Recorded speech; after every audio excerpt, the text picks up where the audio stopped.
ay mag-aaral ng kanyang mga salita. Yan. Dito pa rin po tayo sa Romans chapter 12 na tayo. No? Ganda yung ating napag-usapan ng nakaraan. Ang sabi doon na hindi natin makakalimutan talata yung sinabi doon na huwag daw tayong maging higit pa. Naalala natin na. Balikan natin ng sandali. Sa verse 3, huwag ninyong pahalagahan ng higit sa nararapat ang inyong sarili. Sa halip, pakadiliin ninyo ang tunay ninyong katatayuan ayon sa sukat ng pananampalatayang pinagkaloob ng Diyos sa bawat isa sa inyo. So, yun yung magandang no?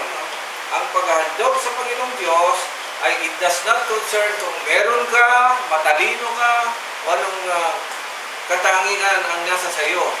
No? Kasi kapag ganyan mga kapatid, parang we earn, no? Parang ano bang pinaghanda mo na yung pananampalataya mo, yung paglilingkod mo. No. Ang sabi ng Panginoong Diyos, hindi. Ang kailangan na ng Diyos, ang ating mga sarili, as we are, makasalanan, kung mayroong kakapusan, bayan mo lang. Kung mayroong mga pagkukulang, bayan mo. Nandiyan naman ang Diyos para magpatawad. Nandiyan naman ang Panginoong Diyos para punan ang lahat ng ating mga pagkukulang. Kaya lang sabi lang dito, kaya nga, ano na lang, ang isipin na ninyo, ano ang status ng pananampalataya mo at doon ka magsisimula. Amen? Kung kulang, okay lang yun. Bahala ang Diyos na mag-ulit niya, magpasimula niya. Kung advance ka na, ay wala rin naman problema. Magagamit ka ng Panginoon para maging kalakasan ka sa iyong kapatiran. Yan ang ibig sabihin ng masamaalang-alang sa pasagana ng ng Diyos. I-alay ninyo inyong sarili bilang handog na buhay. No? Huwag natin mamisinterpret yan kapag yung sinasabi lang, kung ano ka, yun lang ang inaasahan ng Panginoong Diyos. Tayo manalangin, kadilang Diyos, maraming salamat sa maging ito, sa buhay kalakasan, magandang panahon, at pagkakataon upang kami po ay makapagkalabuli ng iyong mga salita. Gawin po ninyo kami tulungan upang ang mga talatang aming pang mga pag-aaralan ay magliwanag sa aming mga isipan. Sa mga aming puso, pagaluyan ng Espiritu mo. Salamat sa biyaya ng iyong mga salita. In Jesus' name, Amen and Amen. So, yun mga kapatid. Sabi rito sa verse 4, ito napaliwanag ko na nakaraan. Ang katawan ay binubuo ng maraming bahagi. Ayan. Itong ginamit din po na para sabihin na hindi pare-pareho ang bawat isa sa atin. Ano po? No? Kaya huwag mo pahalagaan ang higit sa sarili mo. Nasabi mo, ako malakas. O yung mahina yun. O yung isa, daliri lang yun. So, ginawa ni Paul dito tuloy, ginamit niya yung analogy po ng katawan para sabi, para tayong katawan, binubuo ng marami, pero hindi pare-pareho ang gawain. Sabi, at hindi pare-pareho ang gawain ng bawat isa. Ganon din naman, verse 5, tayo'y marami, ngunit nabubuo sa isang katawan ni Kristo at isa't isa'y bahagi ng mga kapatid, alam po ninyo, ang church ay tinaguri ang katawan ng Panginoon Kristo. Ang katawan tayo ng Panginoon Kristo at ang katawan ng Panginoon Kristo dapat, ito lang ang hindi ko nakikita sa iba, dapat intact. Pangit naman yung church, walang paa, walang kamay, katawan na ganun. Hindi. Kapag nabuo na ang katawan, church na po tawag doon. Ito pala yung katawan. Ito pala yung paa. Ito pala yung... Pero tayo pwede maging ulo. Ano po? Ang ulo po kasi, ang Panginoong Kristo. Dahil sa katawan lang. So, kapag nalaman mo na kung ano yung definite na bahagi mo sa katawan ng Panginoon, no? Doon mo na malalaman na bahagi ka talaga ng church ng katawan. So, pag walang interaction, wala pong church doon. Ito kahit tayo kaunti, no? Pero nag-interact, nandiyan kayo, nandiyan siya, nandito ako, pag tayo nag-interact, kumikilos yung katawan. Hindi pwede na yung isa malayo, yung isa wala, yung isa may sakit, yung isa absent, pero walang interaction. Hindi pwede tawagin church yan. Kaya mahalaga nga yan mga kapatid. No? Hindi, ang katawan po ay may exact number lang po. Ano po? May exact number, hindi pwedeng marami. Kailangan naman dalawang alin. Dapat ang dalawa lang yung kamay mo. Alin pa dalawa sa atin? Yung paa. Ano pa?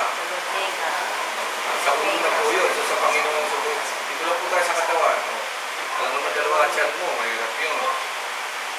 Dalawa puso mo, mahirap yun. Hindi. Kung saan ka na ilagay, doon ka na. Tingnan niyo mga susunod, at dito na po tayo magpapatuloy. Sa chapter 12, yamang mayroon tayong mga kaloob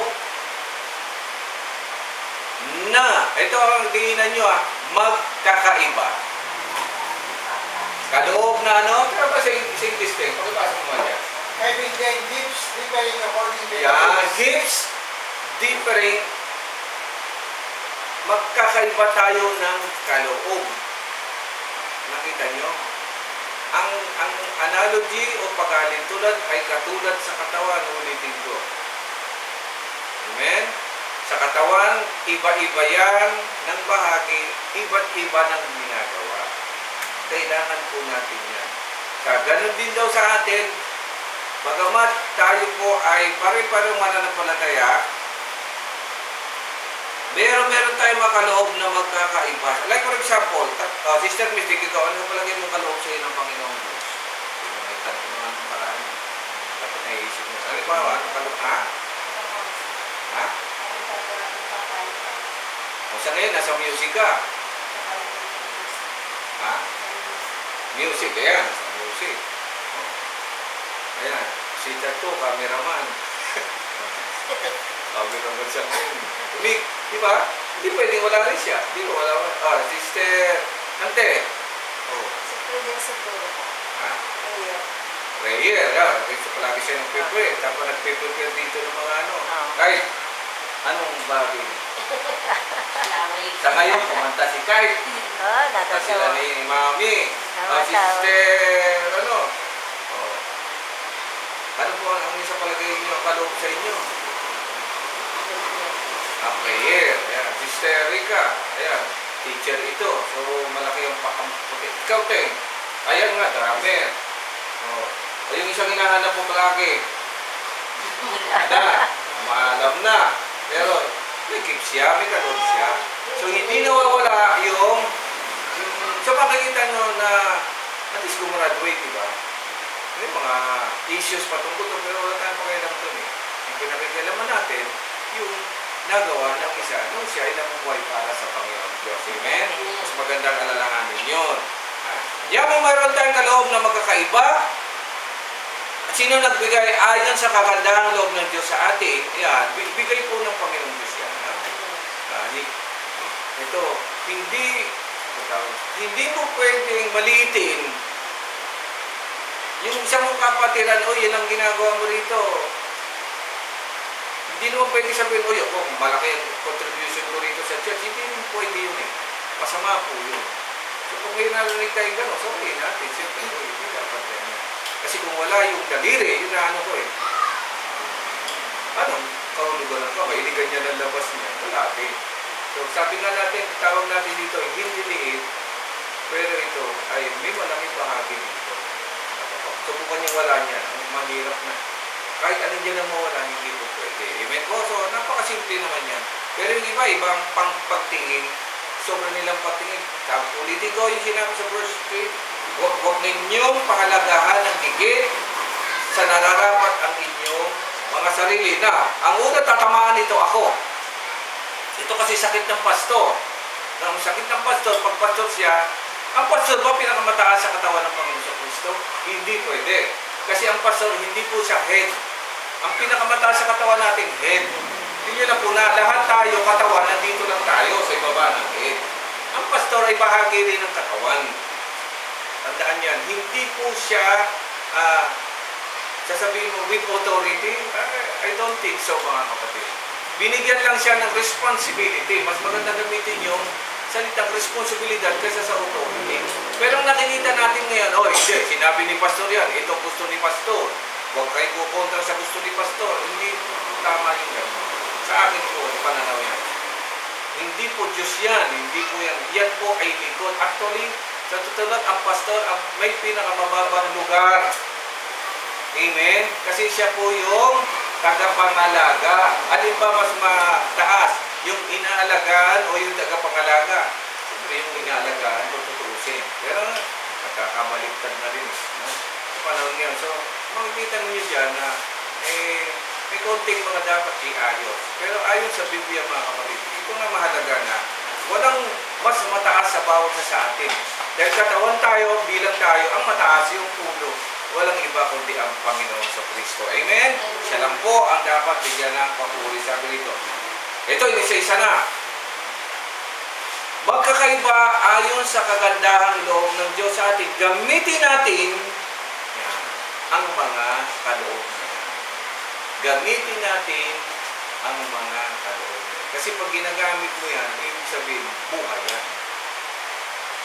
Pag ang isang parte ng katawan hindi ginagamit, ang tawag natin dyan ay ano? Invalid or paralisado. Paralyzed. Sama naman. May kamay ka nga, di mo kumikilo. Diba? Nakita niyo yung napaparalyze? Ano naman yung katawan? Kaya lang, for example, kalahati na paralyzed. Hindi wala yung kalahati. Yan ang mabigat. So, kailangan kumilos, galaw-galaw. No? Nang sa ganon ay mabuhay ang katawan ng Panginoon. Tingnan natin. Dito, literally, hindi naman sinabi ganun, kundi spiritually, sabi, number 1, kung pagpapahayag ang kalooban ng Diyos, tingnan nyo. Diba? Ano kasi English yun to eh? Preaching? Prophecy. Ay, gift ka prophecy. Mag-prophesy. Next. Oh.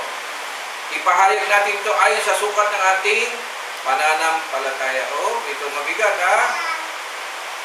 Ito mga kapatid, ang pagtingin naman. Like for example, gamitin natin si Kyle. Si Kyle may katawan din yan. Ano naman yung i-expect mo rin yan sa ganyang katawan? Na Kyle. Huwag kanya kaliit. Anong iisipin mo kay Kyle? Magbuhat ng silya? Siya magwawalis dito? Hindi pwede. Kasi hindi niya yung capacity. Kung ano lang yung capacity niya ngayon, dahil siya bata, sa anong ginawa niya? Kumanta siya. Hindi lang. At tumingin ng dede. Bakit? Ganun na. Pero kung ikaw, may edad ka na, mature ka na, malakas ang katawan mo, ano gagawin mo ngayon? Ikaw ang may kakayahan, ikaw ang kumilos. For example, may elder din tayo. May mga elder na. Saka na may kasama dito sa elder, mahina na. Hindi mo siya pwedeng pagawin ng mabibigat na bagay. Ano naman natin yan eh. Yung kaya lang niya ang siya mo i-assign. Ganun ang sinasabi rito. Gamitin natin sa tamang panahon. Kung pagaya, di magaya. Kung paglilingkod, paglilingkod. Kung magturo, magtuturo. Ayun, very simple. At mangaral ang may kaloob ng pangangaral. Siyempre. No? Kung pag-abuloy, mag-abuloy ng buong kaya. Kung pamumuno, di mabuno ng buong sika. Kung nagkakawang gawa, gawin ito ng buong gawa. Masabi mo natin sa English. Tingnan natin. That is from verses 6 to 8. Having them gifts differing according to the gifts that is given to us. Oh. Oh, one. Let us prophesy. Oh. For the portion of faith. For ministry, let us wait on our ministry. Oh. For he that teacheth, or teaching. Yung teaching, turo. For he that exhorteth, or O, exhortation. di mag-exhort. He that giveth, let him do it with simplicity. Yun. He that ruleth with diligence. And he that showeth mercy with faithfulness. Yun. Verse 9. Maging tunay ang inyong pag-ibig. Mapasa nga sa English din yan. Let love be without dissimulation. Okay. Let love be without dissimulation. Makakalalim yung Tagalog ay yung English. Pero ang ibig lang sabihin no, without dissimulation, maging tunay. Paano mo nalaman na tunay ang pag-ibig? Of course, first you have to define kung ano ang love. Love is not about feelings, no? Love is not about anything. Kasi sa original, ahab yan eh, ahab. Sa original, ang ibig sabihin ng love, kalakasan sa loob ng tahanan. Strength inside, strength in the house. Yun ang meaning ng love. So, nagkakaroon ng love kapag alin, matibay ang bawat yun ang love. Like for example, kahit sabihin mo sa pag-aasawa, bakit? Paano mo masasabing love yan? kung ang isa ay nagdurusa, yung isa ay naaapi. Diba? Malalaman mong tunay ang pag-ibig mo kapag siya ay nakikinabang, natutuwa. Diba? Ano pa? Maraming tinatanggap. Yun ang tawag dito. Yun ang picture ng bakit kapag ang lalaki binigyan niya ng rosas yung babae. Kita niyo, ano ang reaksyon ng babae? Tutuwa, naiiya, na hindi niya malaman, galak na galak siya. Pag gano'n, anong ibig sabihin? Pag-ibig yun, nararamdaman niya yun. Ha? Ang pag-ibig kasi both ways. Ibig sabihin ng both ways, yung magkabilang panig ay nakikinabang. Lumalakas. Pero pag one-sided lang, hindi po love yun. Selfishness po ang tawag po. Pagiging makasarili. Amen po? Okay. Maging tunay niyo pag-ibig, kasuklaman ninyo ang masama, pakaibigin ng mabuti. Ito pa, define na natin kung ano mabuti at masama. Let us define good and evil. What is good?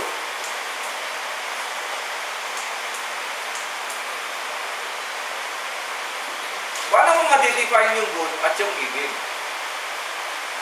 Ano ba yung term dyan sa English? Tingnan mo. Tingnan mo sa Hebrew. Di ba meron yan? Lagyan mo lang ng konting.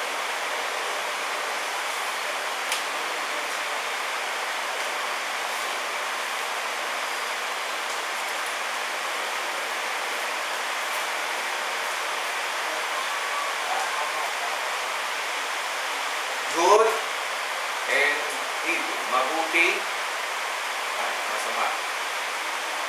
Wala ano dyan? Hindi yung lalagyan sa okay. What is good? Very simple mga kapatid. Ito natutunan ko. Lahat ng galing sa Diyos bilang ang bagay na mabuti. The period. So ano yung masama? Ha? Hindi galing sa Diyos.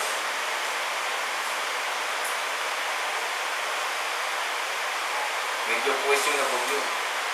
Ang simple answer, yung kabaliktaran ng mabuti. Masama po yun.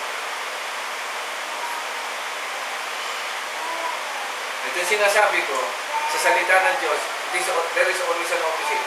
Itaas, anong opposite? Yan. Magigis na ninyo. Kaliwa? Mabuti? Yan. Ganun lang po. Very simple. Amen? Di na kailangan i-define pa na kung ano-ano mga. Sa Griego po yung tatlong letra lang yung good. Tov. T-O-V. Tov. Good. Begins with the letter T. Ang letter T, kauli-uli ang letra ng Hebrew word. Meron ba dyan? Ng Hebrew word, tama? Tov.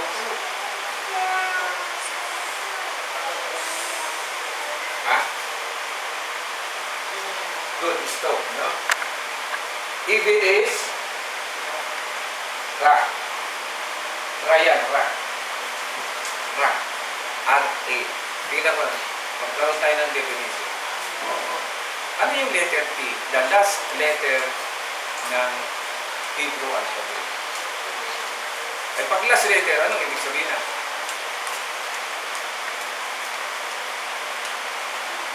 Very simple lang yan mga kapatid. Pag last na, may kasunod pa ba? Hindi? Ang ganda na yun. Pag last na, ibig sabihin, kumpleto na yun.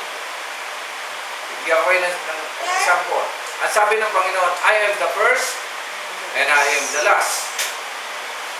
Anong ibig sabihin nun? Very simple. Walang iba. Tapos. Hindi mo na-define kung ano yung first, hindi mo dapat i-define kung ano yung last.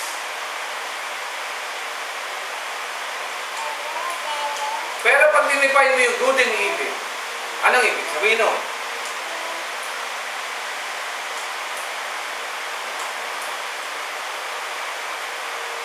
Sakit sa ulo? Di po. Better understanding na kailangan. Pag dinifine mo mabuti at masama, anong ibig sabihin mo? Pagkakaida. Ha? May pagkakaida. Mahilig tayong mag-define yan. Ano mabuti? Ano ito mabuti? Ano yung masama? Oh, that's wrong mga kapatid. In fact, bibigyan ko kayo ng clue. Nung tuksuhin ng Diablo ang si Eva, anong sabi? Dapat daw ba ninyong kanin ng ganito? Wala naman. Anong sabi ng demonyo? Hindi. Natatakot ako yung maging Diyos. Maging Diyos ka na. Yun lang sinabi. Nung kinain na, ano nangyari? Anong sabi ng Diyos? Ngayon, katulad na nila, tayo, alam ang at knowing good and evil, which means you are God.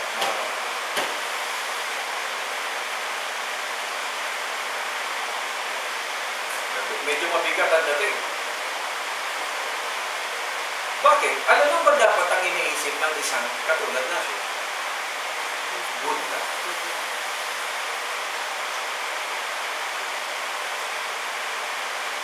Sa madaling salita, lahat na nag-iisip ng evil, mga Diyos yun. Diyos ng kasamaan, Diyos ng pagduloko, Diyos, maraming klaseng Diyos yun.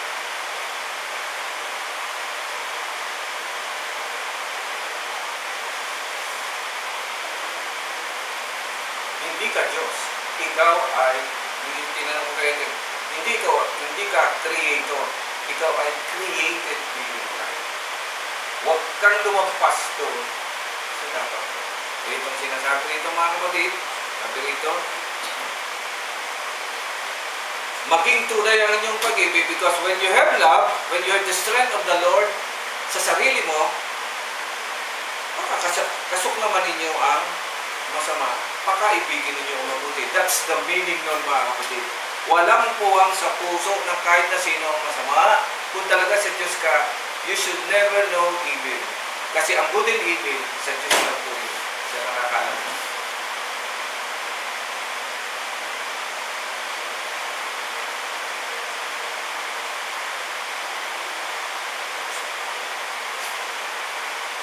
Physically speaking, o practically speaking, tingnan nyo. Okay, may iniisip kang mabuti. Tama. Eh bakit ang resulta ay naging masama? Sapagkat sa una pa lang, sa totoo lang mga pagmasan niyo, sa una pa lang, alam mo na kung ano mangyayari. Ang tawag sa'yo, makulit ka kasi. Alam mo naman, alam mo naman na magkakaroon ng gano'n, tinuloy mo pa. Once na pumasok sa isip mo, kahit anong gagawin mo na may effect ng mabuti at masama, stop po dapat. Hindi dapat yun. Ay ganun tayo, mahilig tayo sa thrill. Mahilig tayo sa adventure. Kaya mo, pag hindi umubra, ganito, na. Ay, hindi po pwede. At tandaan natin mga kapatid, may guide tayo para tuloy-tuloy tayo sa paggawa ng mabuti. Ang tawag natin sa guide natin sa paggawa ng mabuti. Dahil walang ibang mabuti kundi ang Diyos. Yung kanyang salita. Amen. Amen. So pag wala rito, pag wala sa salita ng Diyos, huwag mo na lang gawin. Dahil tiyak, pag wala sa salita ng Diyos, mayroong isang author ng salita rin na nandun sa kabila. Dito makikita natin pala na para mapaglabanan mo ang evil, ano gagawin? Ante, para mapaglabanan ninyo ang kalaban ng demonyo, ano gagawin natin? Very simple lang po ang sagot niya. So, ano raw kay? Ano raw? Wala.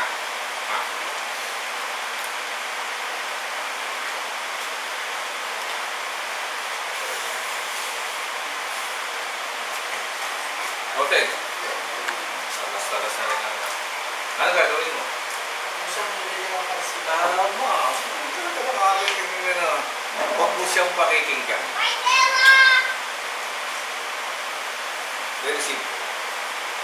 ginawa ni Eva at Adam? Pinakinggan. Kaya tuloy ang sabi tuloy dito na sa Roman, ang pananampalataya nagsisimula saan? Ayan, pakikinig. Saan? Kay Satanas? Sa salita ng Diyos. Kasi dito na nga ang problema. Alam niyo sa daigdig nito, marami ang nagsasalita. Amen. Dapat malaman mo dyan kung sino yung sa Diyos at hindi. Tama? Para malaman mo kung yan ay sa Diyos, ang sa Diyos, it's pure goodness. Pag nahaluan na yan ng may libad,